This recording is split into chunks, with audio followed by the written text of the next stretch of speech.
Welcome to టీజీ5 news. నా పేరు అలేఖ్య. ముందుగా హెడ్లైన్స్. బాలాపూర్ పోలీసుల ప్రత్యేక తనిఖీలో చైనా మాంజా స్వాధీనం. 7 హిల్స్ బార్ అండ్ రెస్టారెంట్ పూర్తిగా దగ్ధం. కురవి మండల కేంద్రంలో సీఎం కప్ టార్చ్ ర్యాలీ. అనంత సరస్వతి నగర్లో ముగ్గుల పోటీలు. వరంగల్లో బీజేపీ కార్యకర్తల సమావేశం. సంక్రాంతి పండుగను పురస్కరించుకొని బాలాపూర్ పోలీసుల పరిధిలో చైనా మాంజా విక్రయాలపై కఠిన చర్యలు చేపట్టారు. అనేక దుకాణాల్లో ప్రత్యేక తనిఖీలు నిర్వహించిన పోలీసులు చైనీస్ మాంజాను స్వాధీనం చేసుకున్నారు. ఈ సందర్భంగా బాలాపూర్ ఇన్స్పెక్టర్ కఠిన హెచ్చరికలు జారీ చేశారు. సంక్రాంతి పండుగ సందర్భంగా ప్రమాదకరమైన చైనా మాంజా అమ్మకాలను అరికట్టేందుకు బాలాపూర్ పోలీసులు ప్రత్యేక తనిఖీలు నిర్వహించారు. ఈ తనిఖీలో భాగంగా పలు దుకాణాలను పరిశీలించిన పోలీసులు నిషేధిత చైనీస్ మాంజాను స్వాధీనం చేసుకున్నారు. చైనా మాంజా విక్రయిస్తున్న వ్యాపారులపై కేసులు నమోదు చేసి నిందితులను రిమాండ్కు తరలిస్తున్నట్లు పోలీసులు తెలిపారు. ఈ సందర్భంగా బాలాపూర్ ఇన్స్పెక్టర్ మాట్లాడుతూ చైనా మాంజా అమ్మకం లేదా వినియోగం చట్టవిరుద్ధమని, నిబంధనలు ఉల్లంఘిస్తే కఠిన చర్యలు తప్పవని హెచ్చరించారు. టెర్రస్లు లేదా పై అంతస్తుల నుంచి గాలిపటాలు ఎగురవేసే పిల్లలను తల్లిదండ్రులు నిశితంగా పర్యవేక్షించాలని కోరారు. సంక్రాంతి పండుగను సురక్షితంగా, ప్రమాదరహితంగా జరుపుకోవాలని, పోలీసులకు సహకరించాలని బాలాపూర్ పోలీసులు ప్రజలకు విజ్ఞప్తి చేశారు. पूरा इसका ऊपर लिखे हुआ है not use for kite fly बोल के। ये चाइनीज मांझा का ऊपर वैसा लिखता, मगर ये बेचना भी गलत है, ये बैन कर दिए गवर्नमेंट। हमारा बालापुर पुलिस स्टेशन का तरफ से पूरा लोगों की संक्रांति का हैप्पी संक्रांति। ये संक्रांति का सीजन में ज़्यादा लोग काइट का फ्लाइंग करना ज़्यादा करते, बच्चा लोग और बड़ा लोग भी। ये सीज़न में पूरा गवर्नमेंट भी और हमारा कमिश्नर साहब, डीसीपी साहब, हमारा एसीपी साहब, पूरा लोगों की इंस्ट्रक्शन दिया, ये चाइनीज मांझा इस्तेमाल नहीं करना काइट उड़ाने के टाइम पे। ये चाइनीज मांझा इस्तेमाल करने की वजह से बहुत लोगों की इंजरीज हुआ, थ्रोट कट हुआ, फेस कट हुआ, पैरा कट हुआ, और छोटा छोटा बर्ड्स और बच्चा लोग और जानवर भी उसका वजह से पूरा इंजरी हो रहे। ये चाइनीज मांझा और बैन है, गवर्नमेंट भी बैन कर दिया। हम भी कोई बेचे तो कोई रखे तो भी उसका ऊपर एफआईआर कर रहे, वो लीगल एक्शन लेके उसमें कोर्ट में पेश करना पड़ता। इसका वजह से हर आदमी की हमारा गुजारिश है, कोई चाइनीज मांझा को इस्तेमाल नहीं करना, नॉर्मल थ्रेड को इस्तेमाल करके काइट उड़ाना। ये फेस्टिवल अच्छा तरीके से कर लेना। और एक बार बता दूं, ये चाइनीज मांझा है, हमारा पास भी एक राइड करके चाइनीज मांझा को भी हम सीज कर दिया। ये कितना स्ट्रांग रहता है, इसको खींचे तो भी थोड़ा प्लास्टिक का है, ये खींचे तो भी नहीं टूटते, ये पूरा एक्सटेंड होते रहता। ये थोड़ा प्लास्टिक का और लीड का पूरा मिला के इस पे स्ट्रांग रहने के लिए ये चाइनीज मांझा तैयार कर रहे। बहुत इसका वजह से बहुत प्रॉब्लम है, लोगों की थ्रेट है। इसका वजह से कोई शॉप वाला के भी हमारा गुजारिश है, कोई चाइनीज मांझा इस्तेमाल नहीं करना। మహబూబాబాద్ జిల్లా మరిపెడ మున్సిపల్ కేంద్రంలో తీవ్ర అగ్ని ప్రమాదం చోటు చేసుకుంది. పట్టణంలోని 7 హిల్స్ బార్ అండ్ రెస్టారెంట్లో ఒక్కసారిగా మంటలు చెలరేగి భారీ ఆస్తి నష్టం సంభవించింది. అదృష్టవశాత్తు ప్రాణ నష్టం జరగలేదు. మహబూబాబాద్ జిల్లా మరిపెడ మున్సిపల్ కేంద్రంలో ఉన్న హనీ 7 హిల్స్ బార్ అండ్ రెస్టారెంట్లో తీవ్ర అగ్ని ప్రమాదం సంభవించింది.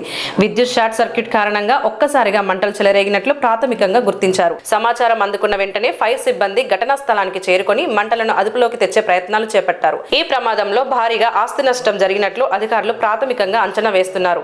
అయితే ప్రమాదం జరిగిన సమయంలో రెస్టారెంట్లో ఎవరూ లేకపోవడంతో ప్రాణ నష్టం జరగలేదని అధికారులు తెలిపారు.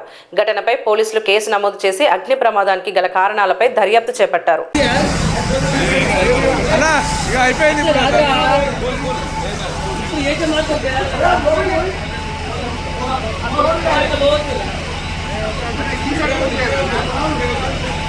మహబూబాబాద్ జిల్లా కురవి మండల కేంద్రంలో సీఎం కప్ టార్చ్ ర్యాలీ ఘనంగా నిర్వహించారు.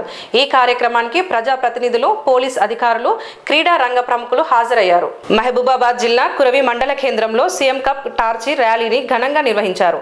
ఈ ర్యాలీకి ముఖ్య అతిథులుగా కురవి సర్పంచ్ బదావత్ లక్ష్మీరాజు నాయక్, కురవి ఎస్ఐ ఘండ్రాతి సతీష్ ప్రారంభించారు.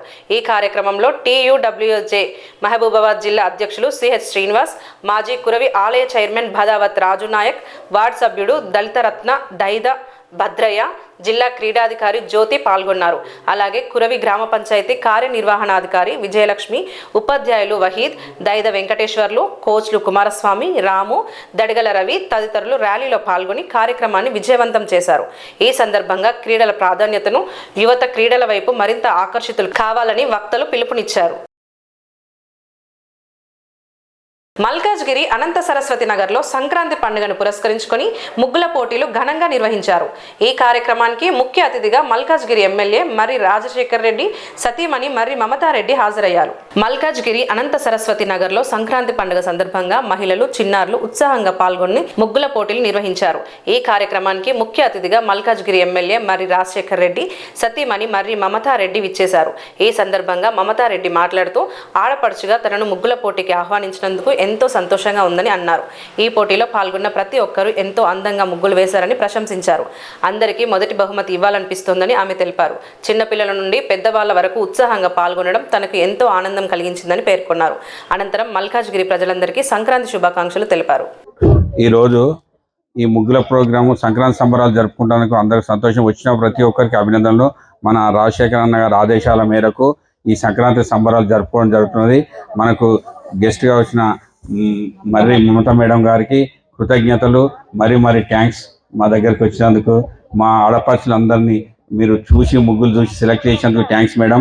ఇంకొకటి మాకు తాళ బస్తు నుంచి, మళ్ళీ ప్రతి బస్తు నుంచి, మన కళ్యాణ్ నగర్ నుంచి, మళ్ళీ ఇంకా శ్రీఫిల్ కాలనీ నుంచి, తిరుమల నగర్ నుంచి, BJR నగర్ నుంచి, సప్తగిరి కాలనీ నుంచి, లాల్వాన్ కాలనీ నుంచి వచ్చిన ప్రతి ఒక్కరికి, మళ్ళీ మా కమిటీకి, మా కాలనీ కళ్యాణ్ నగరు ప్రతి వచ్చిన పేరున నమస్కారం చెప్తున్నాను. అనంత సరస్వతి కాలనీ నుంచి వచ్చిన ప్రతి ఒక్కరికి, ఇక్కడ వచ్చిన మహిళలందరికీ నమస్కారం. और మా కాలనీ కమిటీ అందరికి కూడా నమస్కారాలు. నగర్ కాలనీ ఆధ్వర్యంలో ముగ్గుల పోటీ జరుగుతున్నందుకు చాలా సంతోషంగా అనిపిస్తుంది. అండ్ నన్ను ఒక ఆడపడుచుగా ఆహ్వానించారు ఈ సంక్రాంతి సంబరాలకి. చాలా సంతోషం అనిపించింది. ప్రతి ఒక్కరు చాలా బాగా వేశారు ముగ్గులన్నీ. అండ్ అందరికి ఫస్ట్ ప్రైజ్ ఇవ్వాల్సిందే నా ఉద్దేశంలో, కానీ అందరికి ప్రైజెస్ ఉన్నాయంట, కానీ ఒకటైతే డిసైడ్ చేయాలి కదా ఇంత కాంపిటీషన్ ఉన్నప్పుడు. కానీ చిన్న పిల్లలు కూడా స్కూల్కి వెళ్ళి వచ్చి పార్టిసిపేట్ చేసిరంటే అది చాలా గ్రేట్ అనిపిస్తుంది. అండ్ ఇంకా పెద్ద ఏజ్ వాళ్ళు కూడా ప్రోత్సాహంతో ముందుకు వచ్చి ఈ ముగ్గుల పోటీలో పాల్గొనడం నాకు చాలా హ్యాపీ అనిపిస్తుంది. అందరికి ఫస్ట్ ప్రైజ్ రావాలని కోరుకుంటున్నా. ముందుగానే సంక్రాంతి శుభాకాంక్షలు. ఇక్కడ ఇచ్చేసిన ప్రతి ఒక్కరికి, అన్నలకి, అక్క చెల్లెలు అందరికీ పేరున సంక్రాంతి శుభాకాంక్షలు. వరంగల్ జిల్లాలో నిర్వహించిన భారతీయ జనతా పార్టీ కార్యకర్తల విస్తృత స్థాయి సమావేశంలో బీజేపీ తెలంగాణ రాష్ట్ర అధ్యక్షుడు ఎన్ రామచంద్రరావు పాల్గొని ప్రసంగించారు. కాంగ్రెస్, బీఆర్ఎస్ ప్రభుత్వాలపై తీవ్ర ఆరోపణలు చేస్తూ రాబోయే మున్సిపల్ ఎన్నికల్లో బీజేపీకి అవకాశం ఇవ్వాలని పిలుపునిచ్చారు. వరంగల్ జిల్లాలో జరిగిన బీజేపీ కార్యకర్తల విస్తృత స్థాయి సమావేశంలో పార్టీ తెలంగాణ రాష్ట్ర అధ్యక్షుడు ఎన్ రామచంద్రరావు కీలక ప్రసంగం చేశారు. తెలంగాణ బీజేపీ అధ్యక్షుడిగా బాధ్యతలు స్వీకరించిన తర్వాత వరంగల్, హన్మకొండ జిల్లాలకు ఇది తన తొలి అధికారిక పర్యటన అని పేర్కొన్నారు. వరంగల్ భద్రకాళి అమ్మవారి ఆలయ దర్శనం తనకు ఆధ్యాత్మిక అనుభూతినిచ్చిందన్నారు. విశాఖపట్నం గాజువాకలోని ఓం జ్యువెలరీ షాపులో జరిగిన దొంగతన యత్నం స్థానికంగా కలకలం రేపింది. కస్టమర్లలా వచ్చి బంగారు నగలను దొంగతనం చేయడానికి ప్రయత్నించిన ముగ్గురు మహిళలను షాప్ యజమాని అప్రమత్తతో పట్టుకున్నారు. విశాఖపట్నం గాజువాక BC రోడ్డులోని ఓం జ్యువెలరీ షాపులో దొంగతన యత్నం జరిగింది. ముగ్గురు మహిళలు కస్టమర్ల షాపులోకి వచ్చి బంగారు నగలు చూపించమని కోరారు. అయితే మహిళల ప్రవర్తనపై అనుమానం వచ్చిన షాపు యజమాని, సిబ్బంది వారిని నిశితంగా గమనించారు. వారు బంగారాన్ని జడలో పెట్టుకోవడం గమనించిన వెంటనే యజమాని అప్రమత్తమై వారిని అడ్డుకున్నారు. గాజువాక క్రైమ్ పోలీసులు సమాచారం అందించారు. వెంటనే ఘటనా స్థలానికి చేరుకొని ముగ్గురు మహిళలను అదుపులోకి తీసుకున్నారు.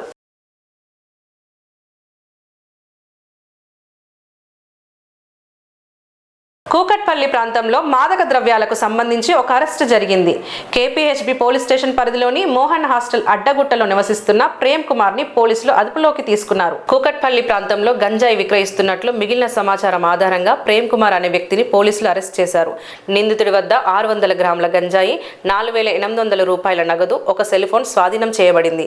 కేసు నమోదు చేసి దర్యాప్తు కొనసాగిస్తున్నట్లు పోలీసులు వెల్లడించారు. స్థానిక ప్రజలకు మాదక ద్రవ్యాలపై అప్రమత్తంగా ఉండాలని సూచించారు. సంగారెడ్డి జిల్లా సిరిగాపూర్ ఎస్సీ హాస్టల్లో విద్యార్థులు ఎదుర్కొంటున్న సమస్యలను స్వయంగా పరిశీలించేందుకు తెలంగాణ రాజ్యాధికార పార్టీ జిల్లా అధ్యక్షులు హాస్టల్ను సందర్శించారు.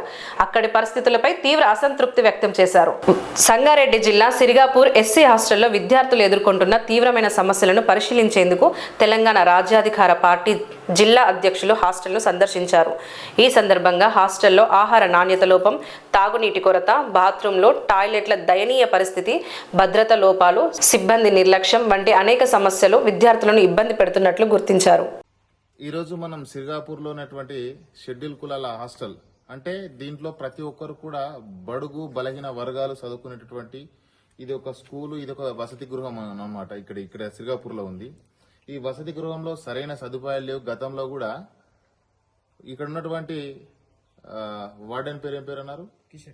కిషన్ నాయక్ వార్డెన్ కూడా ఈ పిల్లలను సరిగా పట్టించుకోకుండా ఫుడ్ కూడా కల్తీ ఫుడ్ పెట్టడము, ఇక్కడ సరిగ్గా ఈ హాస్టల్కి సందర్శించి పిల్లలు ఎలా ఉన్నారు, వాళ్ళ శుభ్రత ఏంటి, వాళ్ళకి అన్ని సదుపాయాలు ఉన్నాయా లేవా అని చూసుకోలేనటువంటి పరిస్థితుల్లో, దారుణమైన పరిస్థితుల్లో కిషన్ నాయక్ ఉన్నాడని గతంలో కూడా మనకు సమాచారం సోషల్ మీడియా మాధ్యమాల ద్వారా, న్యూస్ల ద్వారా కూడా తెలిసిందే. కానీ ఈ రోజు మేము వచ్చిన సందర్భంలో ఇక్కడ ఈ డైనింగ్ హాల్ చూస్తే, ఈ డైనింగ్ హాల్ ఇప్పుడు ఇలాగుంది. ఈ ఓపెన్ ప్లేస్ లో తినాలి పిల్లలు. వర్షాకాలం పడ్డది అనుకోండి, వర్షాలు పడితే ఎక్కడ తింటారు పిల్లలు? ఇప్పుడు చలికాలం ఉంది, పొద్దున బయట వచ్చి చలిలో కూర్చోవాలంటే ఒక మనిషి ఇబ్బంది పడతాడు. అట్లాంటిది ఇక్కడ పిల్లలు వచ్చి చలిలో కూర్చొని తినాలంటే కూడా చాలా ఇబ్బందికరంగా ఉంటది. అందుకే తీన్మార్ మల్లన్న ప్రభుత్వం నుంచి వెళ్ళి బడుగు బలహీన వర్గాలకు ప్రతి ఒక్కటి న్యాయం జరగాలని పోరాటం చేస్తా ఉన్నాడు. దాంట్లో ఈ భాగంగా ఇవన్నీ చూస్తే ఇవన్నీ అవే. ఇలాంటి వ్యవస్థకు మార్చాలనే కదా మేము పోరాటం చేసేది. ఇలాంటి వ్యవస్థను ఖచ్చితంగా ఎందుకోసం అంటే దీనిపైన ఉన్నత అధికారులు దీనికి స్పందించి ఇది ఖచ్చితంగా కలెక్టర్ దృష్టికి కూడా తీసుకెళ్తాము. దీన్ని వెంటనే దీనికి ఉన్నటువంటి సొల్యూషన్ ఏదైతే ఇక్కడ ఈ భోజన వసతి గృహాన్ని ఏర్పాటు చేసి పిల్లలకు సరిగ్గా శుభ్రత, ఇక్కడ ఉన్నటువంటి వసతులు సౌకర్యాలు అన్ని కల్పించవలసిందిగా మేము డిమాండ్ చేస్తా ఉన్నాము. తగినటువంటి దీనికి ఫోన్ ట్యాపింగ్ కేసులో సిట్ బృందం మాజీ బీఆర్ఎస్ ఎమ్మెల్యేలు జైపాల్ యాదవ్, చిరుమూర్తి లింగయ్యను విచారించింది. అడిషనల్ ఎస్పీ తిరుపతన్నతో పాటు సిట్ బృందం ఆధ్వర్యంలో ఈ విచారణ జరిగింది. సిట్ బృందం జైపాల్ యాదవ్ ను 2 గంటల పాటు విచారించింది. ఆయన బీఆర్ఎస్ హయం ద్వారా ఎస్ఐబికి 2 ప్రైవేట్ నంబర్లు ఇచ్చినట్లు గుర్తించారు. సిట్ బృందం జైపాల్ యాదవ్ మొబైల్ను సీజ్ చేసి వాంగ్మూలం రికార్డ్ చేసింది.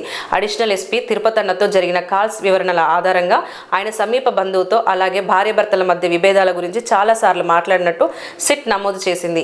ఇక మాజీ ఎమ్మెల్యే చిరుమర్తి లింగయ్య కూడా సిట్ ద్వారా విచారణకు హాజరయ్యారు. ఆయన తన పిఏ ద్వారా 2 ఫోన్ నెంబర్లు పంపించాడని, తనకు ఫోన్ ట్యాపింగ్ కేసుతో సంబంధం లేదని వివరించారు.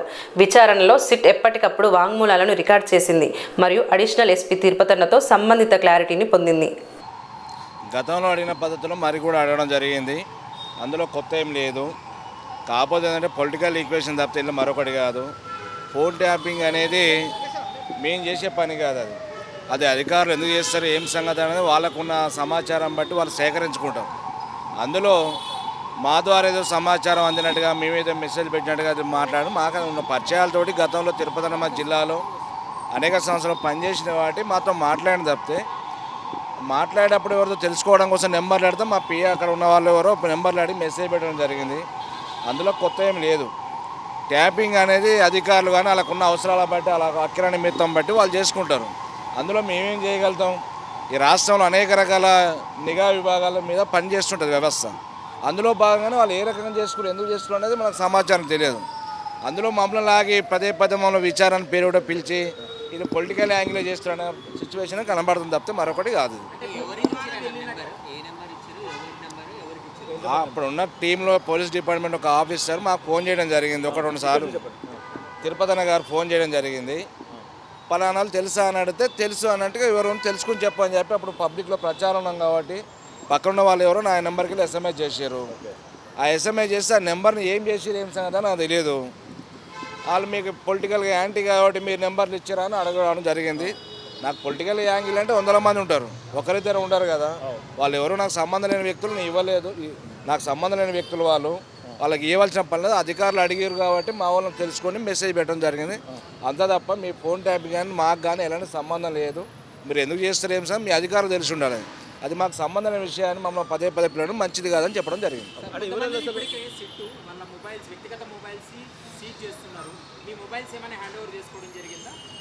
మా మొబైల్స్ మేము ఎందుకు ఇస్తాం? వ్యక్తిగత మాకు పర్సనల్ అనేక రకాలు ఉంటాయి. మా మొబైల్ ఇవ్వాల్సిన పని లేదు కదా. ఒక మొబైల్ ఇవ్వంటే ఇస్తాం, అది కోర్టుదారు ఇవ్వమంటే ఇస్తాం ఖచ్చితంగా. వాళ్ళు ఎవరో నాకు తెలియదు బాయ్ సార్. వాళ్ళని విచారించారు, మమ్మల్ని విచారించారు. గతంలో మేము ఏం చెప్పినాం మళ్ళీ అదే స్టేట్మెంట్. మా దగ్గర ఏం లేదు, కొత్త దాచుకోవాల్సిన పని లేదు. మేము ఏదో వ్యాపారవేత్తలం కాదు, లేకపోతే మేము బిజినెస్ ఇది మాఫియా వ్యవస్థ చేస్తలేము. మేము పొద్దునేసి జనవాళ్ళు ఉండేటోళ్ళం. ఆ ఆఫీసర్ జిల్లాలో పనిచేసింది కాబట్టి ఆయన తెలిసిన వాళ్ళ నెంబర్ అడిగితే ఎవరో తెలుసుకుని నెంబర్ ఎస్ఎంఎస్ చెప్తారు. అందులో బయట జరుగుతున్న ప్రచారం ఏంటంటే బీఆర్ఎస్లో ఉన్న ఎమ్మెల్యేలు వాళ్ళకి వ్యతిరేకులు ఎవరైతే ఉన్నారో వాళ్ళ నెంబర్స్ ఇచ్చి ఫోన్ ట్యాప్ చేయించారు అనేది ప్రధాన. మేము చేయమంటే చేస్తారని అది ఇవాళ అధికారులు ఉన్నారు. ఇవాళ రేవంత్ రెడ్డి గారు ఎవరు చేయమంటే వాళ్ళు చేస్తుండా? అందరు సిఐలు డిఎస్పీలు అందరు ఎవరి స్థాయిలో వాళ్ళని చేస్తారా? మరి అట్లా అంటే మా అందరి నెంబర్లు ట్యాప్ చేస్తున్నట్టేనా రాష్ట్రంలో? అదేం పద్ధతి? వాళ్ళకి అవసరం ఉంటే చేసుకుంటారు. అది మేము చేయమంటే చేస్తారా వాళ్ళు ఏమన్నా? ఇప్పుడు మేము చేయమంటే చేయరు కదా. అక్కర నిమిత్తం వాళ్ళు ఏముంటే వాళ్ళు చేసుకుంటారు. వాళ్ళు అవసరమా, డిపార్ట్మెంట్ అవసరం, గవర్నమెంట్ డైరెక్షన్ ఏముంటో వాళ్ళు చేసుకుంటారు. Thank you. మళ్ళీ ఏం చెప్పలేదండి. నేను సాదాసీదా రాజకీయ నాయకుడను. నేను 3 సార్లు కల్వకుర్తి నుంచి ఎమ్మెల్యేగా గెలుపొందడం జరిగింది. మా కల్వకుర్తి ప్రజల ఆశీస్సులతోటి దీవెనలతోటి మా కల్వకుర్తి ప్రాంతానికి సేవ చేసే భాగ్యం కల్పించారు. నేను పారదర్శకంగా పనిచేయడం జరిగింది. ఎక్కడ కూడా ఎలాంటి వెంట్రుక మందము రిమార్క్ లేకుండా, అవినీతి లేకుండా, అక్రమాలు లేకుండా, పేద ప్రజలే దేవుళ్ళు, సమాజమే దేవాలయం అనే మాదిరిగా నేను పనిచేసి మా కల్వకుర్తిని కూడా అన్ని రంగాల్లో ముందుకు తీసుకురావడం జరిగింది. మరి ఇప్పుడు ఏదో 2 నెంబర్లు మా కల్వకుర్తికి సంబంధించిన వ్యక్తులు ఇచ్చిందని చెప్పి సిట్ వాళ్ళు నన్ను గతంలో పిలిచారు, ఇప్పుడు కూడా పిలిచారు. దాని విషయం అడిగినప్పుడు ఎస్ఐబి వాళ్ళు అప్పుడు 2 పేర్లు చెప్పి 2 నెంబర్లు ఇవ్వమని అడిగారు. వాస్తవంగా అప్పుడు 2 పేర్లు 2 నెంబర్లు నా ఫోన్ నుంచి మా పిఎఫ్ ఫోన్ నుంచి కూడా పంపించడం జరిగింది. అది ఎందుకొరకు అడిగారు, ఎందుకొరకు తీసుకున్నారు, దానికి మాకు సంబంధమే లేదు. ఎందుకంటే ఒక పక్క వ్యక్తి ఒకరితో పని ఉన్నప్పుడు ఒక నెంబర్ కావాలని చెప్తే వ్యక్తి పేరు చెప్తే ఆ నెంబర్ మన దగ్గర ఉంటే ఇవ్వచ్చు. కానీ ప్రభుత్వంలో ఉన్నటువంటి అధికారులు అడిగినప్పుడు వాళ్ళు మరి ఆ నెంబర్ల గురించి వాళ్ళకి ఏం సమాచారం ఉంది, ఎందుకు అడిగారు? అల్వాల్ 134 డివిజన్ రామ్నగర్లోని సాయిబాబా ఆలయంలో నూతన సంవత్సరాన్ని పురస్కరించుకొని ప్రత్యేక పూజలు నిర్వహించబడ్డాయి. అల్వాల్ కార్పొరేటర్ శాంతి శ్రీనివాస్ రెడ్డి ఈ కార్యక్రమంలో హాజరై భక్తులకు సంక్రాంతి మరియు నూతన సంవత్సరం శుభాకాంక్షలు తెలిపారు. అల్వాల్ 134 డివిజన్ రామ్నగర్ కాలనీ సాయిబాబా ఆలయంలో ప్రత్యేక పూజలు నిర్వహించబడ్డాయి. ఈ కార్యక్రమంలో అల్వాల్ కార్పొరేటర్ శాంతి శ్రీనివాస్ రెడ్డి పాల్గొని భక్తులకు నూతన సంవత్సరం మరియు సంక్రాంతి శుభాకాంక్షలు అందించారు. పూజా కార్యక్రమంలో భక్తులకు అన్నప్రసాదం వితరణ కూడా జరిగింది. ఆలయ నిర్వాహకులు వేణుగోపాల్ మాట్లాడుతూ నూతన ఆంగ్ల సంవత్సరం ప్రారంభం సందర్భంగా భక్తులకు ప్రత్యేక కార్యక్రమాలు నిర్వహించామని తెలిపారు. ఈ కార్యక్రమంలో ఆలయ ట్రస్ట్ సభ్యులు వేణుగోపాల్, తోట దశమంత్ రెడ్డి, అడ్వకేట్ రవీందర్ రెడ్డి, మల్తుం కార్ శంకర్, హరికృష్ణారెడ్డి, సురేందర్ రెడ్డి, దిలీప్, అరుణ్, విజయలక్ష్మి తదితరులు మరియు పెద్ద సంఖ్యలో భక్తులు పాల్గొన్నారు. ఓం సాయిరామ్. ఈరోజు మన బాబా సన్నిధానంలో అన్నదాన కార్యక్రమం నిర్వహిస్తున్నాము. ఈ అన్నదాన కార్యక్రమం అనేది నూతన సంవత్సరం దానికి ఫస్ట్ వీక్ అనేది వచ్చినందుకు అన్నదాన కార్యక్రమం. ఈ కార్యక్రమానికి ముఖ్య అతిథిగా మరి మన అడ్వకేట్ సాబ్ రవీందర్ రెడ్డి గారు మరియు మా medical groups all groups member Shri Akhil Shankaranna గారు మరి ముఖ్యంగా మన తోట జస్వంత్ రెడ్డి అన్న గారు, మరి మళ్ళీ కార్పొరేట్ ఆ తర్వాత మన కృష్ణారెడ్డి గారు, నాగారం ఆయనకు రైతు సేవా సంస్థ చైర్మన్ గారు, మరి అన్ని ముఖ్యంగా మా శాంతి శ్రీనివాస్ రెడ్డి గారు కార్పొరేటర్ మేడం గారు రావడం, ప్రతిసారి ఎప్పుడు చెప్పినా మా కార్పొరేట్ మేడం ముందు వచ్చేస్తారు. ఈరోజు జూనియర్ ఆఫీస్లో కొద్దిగా లేట్ అయిపోయింది, కావాల్సిన లేట్ అయినందుకు ఏ విధానికి అందరికీ మరొకసారి నూతన సంవత్సరం శుభాకాంక్షలు. అందరికీ నమస్కారం. ఈరోజు రామ్నగర్లోని సాయిబాబా టెంపుల్లో అన్నదాన కార్యక్రమం చేపడుతున్నారు. అలాగే ఈరోజు ఇక్కడ అఖిల్ మెడికల్ షాప్ ఓనర్ అయిన శంకర్ గారు నూతన సంవత్సరం సందర్భంగా అందరికీ కూడా డైరీలు ఇవ్వడం జరిగింది. మరియు ఈ గుడిలో ప్రతి నెల ఏదో ఒక శుభ సందర్భంగా అన్నదానం చేయడం జరుగుతుంది. ఈరోజు ఈ సంవత్సరం మొట్టమొదటి గురువారం రోజు ఈరోజు అన్నదానం కార్యక్రమం చేపడుతున్నారు. ఈ కార్యక్రమంలో రవీందర్ రెడ్డి గారు, దశమంత్ రెడ్డి గారు, ముఖ్యంగా టెంపుల్ కమిటీ మెంబర్స్ అందరూ కూడా పాల్గొనడం జరిగింది. కృష్ణారెడ్డి గారు కూడా ఇందులో పాల్గొనడం జరిగింది. అందరికీ కూడా నూతన సంవత్సరం శుభాకాంక్షలు. మరియు రాబోయే బులెటిన్ ముగించే ముందు హెడ్లైన్స్ మరోసారి. బాలాపూర్ పోలీసుల ప్రత్యేక తనిఖీలో చైనా మాంజా స్వాధీనం. 7 హిల్స్ బార్ అండ్ రెస్టారెంట్ పూర్తిగా దగ్ధం. కురవి మండల కేంద్రంలో సీఎం కప్ టార్చ్ ర్యాలీ. అనంత సరస్వతి నగర్లో ముగ్గుల పోటీలు. వరంగల్లో బీజేపీ కార్యకర్తల సమావేశం. ఇవి ఈనాటి బులెటిన్స్. మరో బులెటిన్తో మళ్ళీ కలుద్దాం. అంతవరకు సెలవు.